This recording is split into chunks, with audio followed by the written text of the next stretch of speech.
I'm not only excited to work on this beautiful F6 behind me because it is a gorgeous car, I'm also really excited because it has difficult black paint, but when you get it right, it really shows. It's the type of car and the type of job where the customer definitely sees the swirl marks and has a good understanding, but definitely can't do it themselves. It's definitely not easy. With all the short attention spans we all have now these days, me included, I'm going to really try and make it short, sweet, pack as much information in the video as possible. I also still have a lot of information locked in this brain that I want to get off. So whether you're a new detailer or a DIY or a detailer who's been doing it for 30 years and think you might pick up something new, something we do different, I'd advise you to pay attention because you might learn something. So if you take a look in the reflection of the light, the way we do it is so you'll see the light right there where my finger is. What you want to do is actually look around the light. So don't look into the light directly, look around and see what's reflecting off of it. That's where you're going to see all the swirl marks. You can also see it's got baked on water spots, so they actually aren't coming off with just a general wipe over. And what we're going to look to do to remove all this is give it a cut and polish, which is also known as a 2 to 3 step paint correction. Okay, so this car's had a decontamination wash, it's had an iron removal, and it's also had a clay bar. So that's removed any embedded contaminants that are on the paint, so now it's all smooth and ready to polish. I'll do a proper video for the process of a decontamination prior to doing paint corrections and ceramic coating in hopefully the next video. What I've found is the microfiber pad works perfectly for this. So this is probably like a medium grade cut where it's not as heavy as the wool, but not as light as the foam. Cuts a bit better. Also doesn't leave too much marring. Sometimes almost finishes paints as well as cutting. It's a weird one with paints and detailing where every car genuinely needs different pads, different polishes, different combinations to make it right. So we're using the ShineMate dual action polisher here, going with the Meguiar's microfiber pad, which is nice and clean and fluffy. It isn't brand new, but we've washed it and give it a good blowout. Then going in with some 3D ACA 510. So that's a good heavy cut compound, perfect for tackling these sort of defects. You can't take everything you see too literally. Every job is so different. What people do is so different. So the amount of polish you're going to see me put on right now is going to be so different to how much you're going to put on. Your pad's going to be worn differently. You might have a different machine that gets hotter quicker, not as hot, works in the polish differently. So the best way to learn is experience. You'll get to take in the majority of knowledge from these videos, but yeah, you get what I mean. Don't take everything too literally. So if I say four dots, you know, it's a good starting point for you to get a good idea, but if it doesn't work for you, don't stress out. Don't think how come it's working for him. It's just going to take experience, and that's just the way it is. So if I keep it realistic and pretend the camera's not there, I'm just going to throw some polish on there. That's how much works for me, because I'm going to do half the door. When you're training, maybe do a quarter of the door, but I'm going to do half. So I'm not technically going to do half of the door, so maybe about a third, because I'm going to do the flat area and save the smaller areas for the small polisher. Now the best way to work in the polish that I found isn't to dab it all over the paint, just to press the polisher onto the paint on a low speed, prime the pad, get it all worked in before it flings everywhere, and then I can move it around.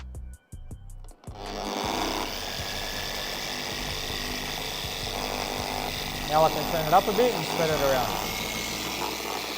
I'll spread it around to the working area that I'm going to be doing. So about half of the flat area on the door here. I'll try to keep the cord away or over my shoulder, away from the paint. Give it time, make sure it's not overheating. Just be comfortable with it. Start on slow if you're just beginning. Just be comfortable. Once you feel like it's going smoothly, you can turn it up slowly if you feel like it needs it.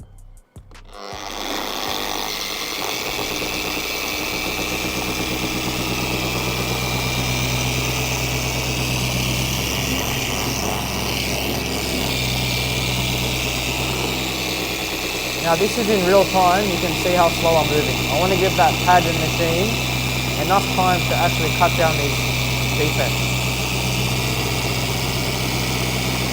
I'm going to overlap my last pass by 50% to make sure I'm not really missing anything. It can be very tempting to just start moving fast, you know. You see people do it maybe at the car wash, or people ask for just a quick cut and polish.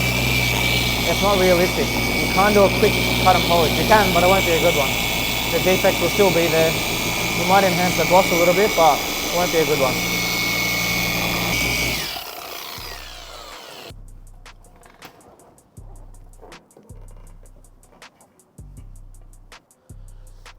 Fold the towel over, remove as much of the compound that I can before we start polishing.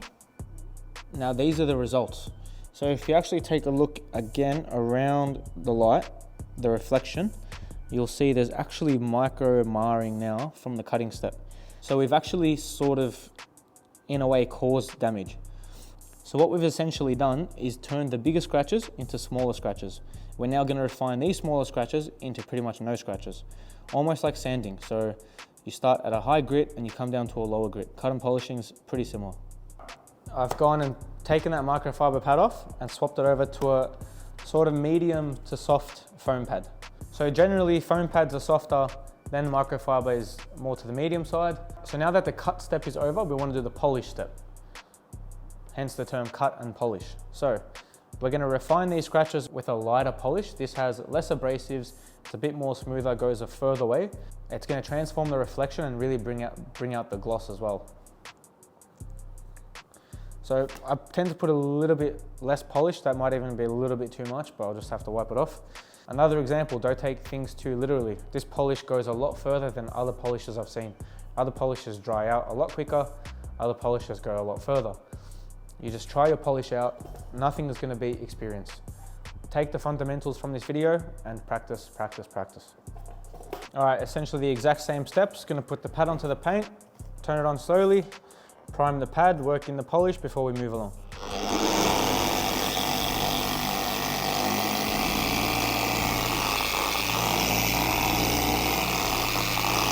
Now you can move a little bit quicker with the polish, but not much quicker, to be honest. Although this is a refinement step, we still want to cut down the marring caused by the last step. Not every paintwork is going to be marred that bad, but just due to the softness of this paint, that just tends to beat away.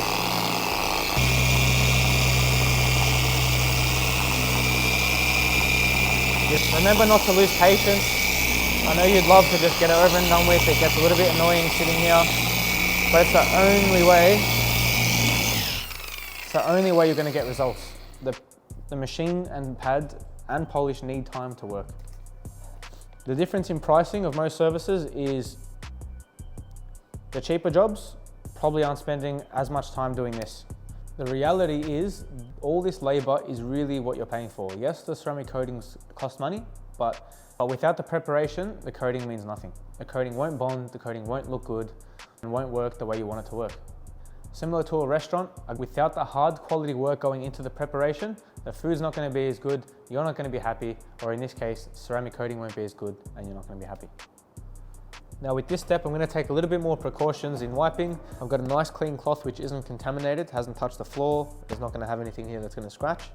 Gently wipe off the polish. Now I'm a big believer in having a perfectly folded towel, always flipping and folding to another side, buffing off any extra polish. You don't want to be rubbing in polishing oils everywhere. The more you're rubbing, the more chance of scratching. So like honestly, just to wipe this area, I'm probably going to fold it again. I'll reuse these other areas, but it's just how I like to do it. It just gives a bit of finesse to it. It just feels better, really smooth.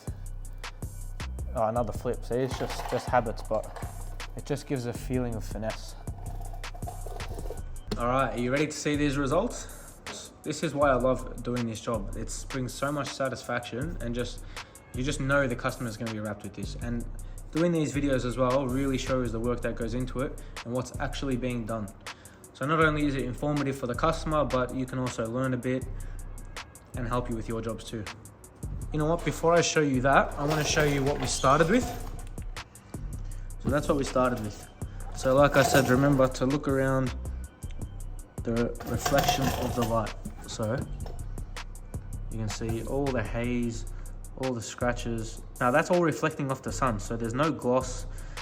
You're seeing scratches, haze, water spots, just not pleasant.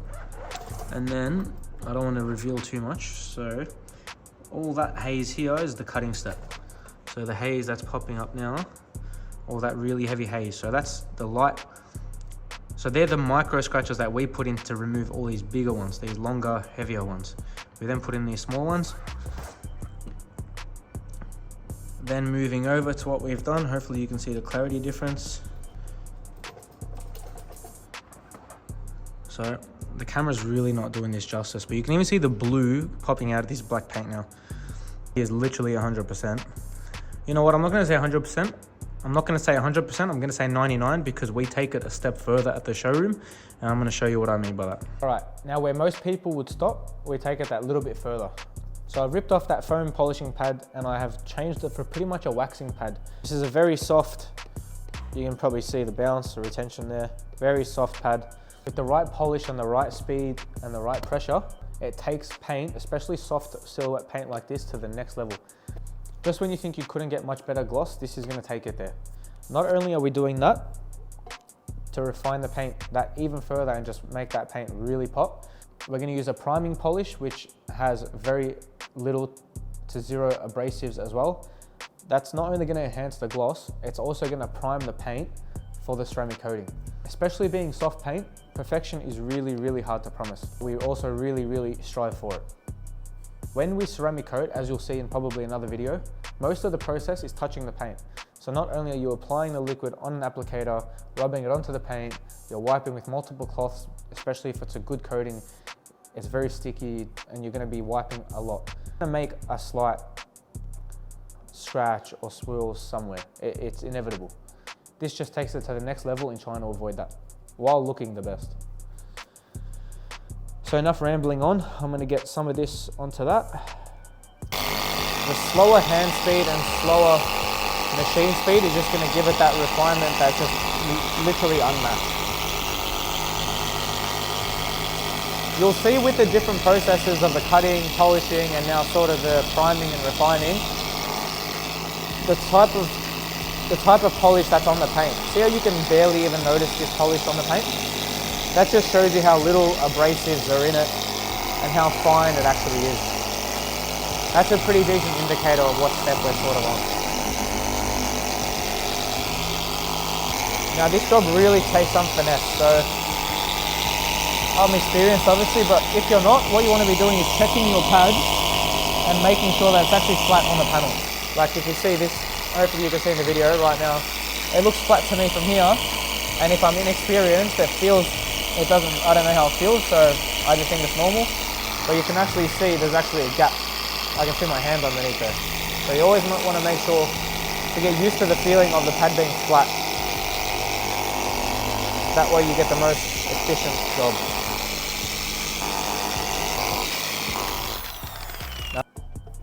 I'm putting literal zero pressure. The smoothness is just ridiculous. And to put a ceramic coating on top of this to top it off, if you know, you know. That's all I can really say. You really just can't get this slickness any other way. The way you can just see the blue pearls, the blue glittering in there as well, it just looks seriously insane and makes it all worth it, really.